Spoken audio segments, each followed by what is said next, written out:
બોટાદ શહેરમાં તુલસી એમ્પાયર આયોજિત ગણપતિ મહોત્સવમાં ગણપતિ બાપ્પાના ચરણોમાં દેશભક્તિનો રંગ જોવા મળ્યો. બોટાદ શહેરમાં તુલસી એમ્પાયર આયોજિત ગણપતિ મહોત્સવમાં ગણપતિ બાપ્પાના ચરણોમાં દેશભક્તિનો રંગ જોવા મળ્યો હતો. ઓપરેશન સિંદૂરની યાદ સાથે જનજાગૃતિ સ્લોગન સાથે કરવામાં આવતી ગણપતિ બાપ્પાની આરતી. આજની થીમ સાથે આયોજકો દ્વારા આરતીમાં જે રકમ આવે તે વીર જવાન તેમજ શહીદ જવાનોને યાદ કરી ગાયના ઘાસચારામાં ઉપયોગમાં લેવાનું આયોજન કરાયું છે. બોટાદ શહેરના ટાવર રોડ ઉપર આવેલ તુલસી એમ્પાયર શોપિંગમાં વેપારીના સહયોગથી છેલ્લા 8 વર્ષથી ગણપતિ ઉત્સવનું આયોજન કરવામાં આવે છે અને 10 દિવસ દરમિયાન અલગ અલગ થીમ આધારિત ગણપતિ બાપ્પાને વિશેષ શણગારવામાં કરવામાં આવે છે.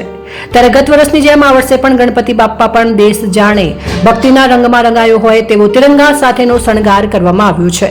તેમજ તાજેતરમાં કાશ્મીરના પહેલગામમાં થયેલા આતંકી હુમલા બાદ ભારત સરકાર દ્વારા પાકિસ્તાન પર ઓપરેશન સિંધુના નામ સાથે કરાયેલ હુમલાની અને પ્રધાનમંત્રી નરેન્દ્ર મોદી દ્વારા પાકિસ્તાન આપવામાં આવેલ જવાબને પણ યાદ કરી શકાય તે માટે આપણા વીર જવાનની તસવીર પણ આપણને ગર્વ અપાવે તેવું આયોજન અહીં ગણપતિ ઉત્સવ દરમિયાન જોવા મળ્યું હતું.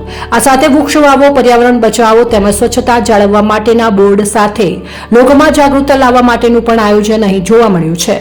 ત્યારે ખૂબ જ મોટી સંખ્યામાં અહીં મહિલા સહિત લોકો આરતીમાં ભક્તિભાવ સાથે જોવા મળ્યા હતા. પણ શણગાર જોતા ખરેખર એવું લાગી રહ્યું છે કે દાદા ખુદ એક આર્મીમેનના રૂપમાં જ આવી ગયા છે અને મને પણ અંદરથી એક આર્મીમેનનું જેવું જૂનૂન ચડી ગયું છે કે ખરેખર આપણે દેશભક્તિ પ્રેમ આપણે અંદર એટલો હોવો જોઈએ. અમારા તુલસી એમ્પાયર શોપિંગ દ્વારા છેલ્લા 8 વર્ષથી ગણેશ મહોત્સવનું આયોજન કરવામાં આવે છે. એમાં રોજ અમે અલગ અલગ થીમ્સ બનાવતા હોઈએ છીએ.